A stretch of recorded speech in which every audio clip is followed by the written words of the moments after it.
దేవుని స్తోత్రం. దేవుని నామానికి స్తోత్రాలండి. మీ అందరికీ నా వందనాలండి. మరి మధ్యాహ్నకాల సమయంలో దేవాది దేవుని మనతో మాట్లాడిన ప్రభు చూపించి ఆయన బలిష్టం లెక్క జరిగిన మనల్ని భద్రపరిచి ఆయన చేసిన మేలుని బట్టి ఆయనకే కోట్లాది కృతజ్ఞత ఆస్తుతి చెల్లిస్తున్నామండి.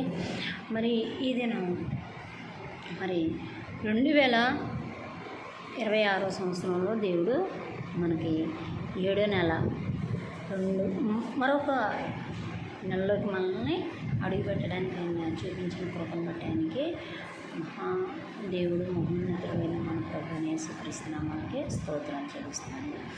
మరి ఈ దినము ప్రతీదీ ఆయన పాద సన్నిధిలోకి అప్పచెప్పుకొని 6 నెలలు కాచి కాపాడి 7వ నెలలకు మనం అడుగుపెట్టి ఉన్నాం. 3వ దినము మరి ఈరోజు మరి శ్రేష్టమైనదిగాను ప్రతి నెల దేవుని సన్నిధిలో శ్రేష్టమైనది కాబట్టి మనం ప్రార్థన విజ్ఞాపనం చేద్దామండి. ప్రతి దినము ప్రార్థన చేయండి, వాక్యం చదవండి. దేవుని సన్నిధిలో మొరపెట్టినప్పుడు దేవుడు మన మొర ఆలకిస్తాడు, అంగీకరిస్తాడు. మనకి ఏదైతే అవసరమైందో ఆ అవసరతలన్నీ కూడా దేవుని నామంలో తీర్చబడతాయి. కాబట్టి నీ కోరికను సిద్ధింపజేసి నీ ఆలోచన యావత్తు సఫలపరుస్తున్న వాగ్దానం దేవుడు మన పట్ల నెరవేరుస్తాడు. మనం ప్రార్థన చేసుకుంటాం. మహాపరిశుద్ధుడు, మహోన్నతుడు, మహిమేశ్వరుడు, సర్వ సృష్టికర్త, సర్వాధికారి, సర్వం ఎరిగిన మా ప్రియాపరుడు తండ్రి, నీ పాసండి వస్తాం తండ్రి. ఈ సమయం నీది, ఈ రోజు నీది, క్షణం నీది తండ్రి ప్రభావ. మీ బిడ్డలందరినీ జ్ఞాపకం చేసుకోండి. ఏ బిడ్డకి ఏ అవసరత, ఏ అక్కరతో నీ సన్నిధికి వచ్చి ఉన్నారో ఏ బిడ్డని మీరు విడిచిపెట్టద్దు తండ్రి ప్రభావ. ప్రతి ఒక్క బిడ్డతో మీరు మాట్లాడండి తండ్రి. మీ ఆత్మకార్యం జరిగించండి.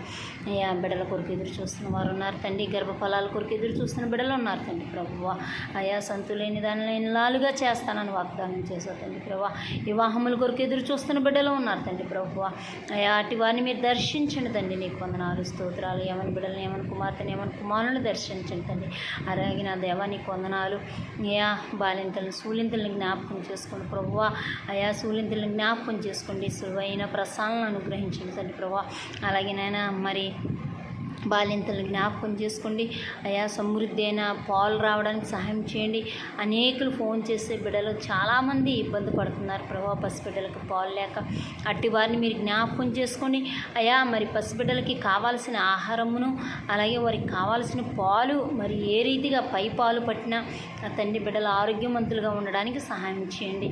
మీ హస్తం బిడ్డలకు తోడుగా ఉంచండి. పసిబిడ్డల్ని మీరు ఎత్తి పట్టుకొని ముద్దాడి అయాని బలిష్టమైన ఎక్కల చాటిన బిడ్డలను భద్రపరచమని ప్రార్థిస్తున్నాం తండ్రి. నీకు వందనాలు స్తోత్రాలు. అయ్యా అనేక మంది బిడ్డల కొరకు ఎదురు చూస్తున్నారు తండ్రి ప్రభా. అలాగే నా దేవా నీకు వందనాలు స్తోత్రాలు తండ్రి. ఇంకెవరు ఏ ఆశతో ఏ కోరికతో ఉన్నారో వారి ప్రార్థనలు మీరు ఆలకించండి, అంగీకరించండి, సన్నిధికి చేర్చుకోమని ప్రార్థిస్తున్నాను. అలాగే స్వస్థతల కొరకు ఎదురు చూస్తున్న బిడ్డల కొరకు నేను ప్రార్థిస్తున్నాను తండ్రి. నీకు వందనాలు స్తోత్రాలు తండ్రి ప్రభా. అనేక మంది నా తండ్రి ప్రభువా అయ్యా మరి 5వ నెల 6వ నెల నుండి 6 నెలలు 7 నెలలు ఉండి నా తండ్రి చాలామంది ఇబ్బంది పడుతున్నారు. హాస్పిటల్లో జాయిన్ అయిన ఉన్నారు ప్రభువా. అయ్యా వారు ఫోన్లు చేసి నాయన ప్రార్థన సహాయం కోరుతున్నారు. అయ్యా మేము ఏమి చేయగలుగుతాం నాయన, సమస్తం మీరు చేయగల దేవుడు నాయన. నీకు అసాధ్యమైనది ఏదీ లేదు నాయన. బిడ్డలు మీరు ముట్టండి తండ్రి, స్వస్థపరచండి తండ్రి ప్రభా. అయ్యా మరి శిశువు పెరుగుతుండగా నాయన పెరిగే శిశువుని మీరు ఆశీర్వదించండి ప్రభా. మీ హస్తము తోడుగా ఉంచండి. మీ గాయపడిన హస్తంతో తాకండి ప్రభా. ఆ గర్భాన్ని మీరు తాకమని ప్రార్థిస్తున్నాం. గర్భఫలం ఇచ్చింది మీరే కాబట్టి నాయన మీరు కాపుదల దయచేయండి. ఆ బిడ్డ తల్లి బిడ్డకి కాపుదల దయచేయమని అడుగుచున్నాను తండ్రి ప్రభా. అయా మరి రక్తం లేక అయా తల్లి అల్లాడిపోచున్నది నాయన. అయా ఆ బిడ్డకి నాయన కావాల్సిన రక్తం పట్టాలంటున్నారు ప్రభువా. మరి ఆ బిడ్డ నాయన ఎంతో బాధింపబడుతుంది నాయన. అయా మరి ఆ లక్ష్మిని జ్ఞాపకం చేసుకోమని ప్రార్థిస్తున్నాను తండ్రి ప్రభువా. ఆ బిడ్డకి నాయన కావాల్సిన సంపూర్ణమైన ఆరోగ్యమును, బలమును, శక్తిని దయచేయండి ప్రభువా. వారికి ఇచ్చిన బంధుమిత్రులను నాయన తన భర్తని అయ్యా మీరు జ్ఞాపకం చేసుకోండి. తనకు ఉన్న మొదటిగా ఉన్న బిడ్డల్ని కూడా మీరు జ్ఞాపకం చేసుకోండి ప్రభువా. మరి హాస్పిటల్లో జాయిన్ అయ్యి ఉన్నారు ప్రభువా. వారిపై మీ కాపుదల, మీ భద్రత దయచేయమని ప్రార్థిస్తున్నాం. అలాగే నా తండ్రి మా ప్రార్థనలు ఆలకించి నీ సన్నిధికి చేర్చుకుని మాకు ప్రతిఫలం దయచేయమని, మా సకల దోషాలు మా పాపాలను మందించి మీ నామానికి మహిమకరంగా వాడుకోమని ప్రార్థిస్తున్నాం. బిడ్డలు ప్రార్థిస్తుండగానైనా మా ప్రార్థనలు మీరు ఆలకించండి ప్రభా. అనేకులు ప్రార్థిస్తున్నారు తండ్రి ప్రభా. వారి ప్రార్థనలన్నీ నీ పాదసన్నిధికి చేర్చుకుని మాకు ప్రతిఫలం దయచేయమని యేసయ్య ఉన్నత నామములో అడిగి వేడి ప్రార్థించి పొంది ఉన్నాను మా ప్రియ పరలోకపు తండ్రి. ఆమేన్ ఆమేన్. నామని స్తోత్రాలు. మీ అందరికీ నా హృదయపూర్వక వందనాలండి. మరి దేవాతి దేవుడు మన పట్ల ఉండి గొప్ప కార్యాలు చేసి మనం ఏం చేయాలంటే మొదటిగా ఆయన్ని సన్నిధిలో మొరపెట్టేవారుగా ఉండాలి. మరి దయచేసి లైక్ చేయండి, షేర్ చేయండి, బెల్ బటన్ నొక్కండి, అందరూ సహకరించండి. అలాగే ప్రార్థన చేయడం మానద్దు. మనం ఈ ప్రార్థనలో ఏకీభించండి. మీరు దేవుడు చేసే గొప్ప కార్యాలు మీరు చూస్తారు. అటు కృప దేవుడు మనకు తోడై ఉండి నడిపించుగాక. ఆమేన్.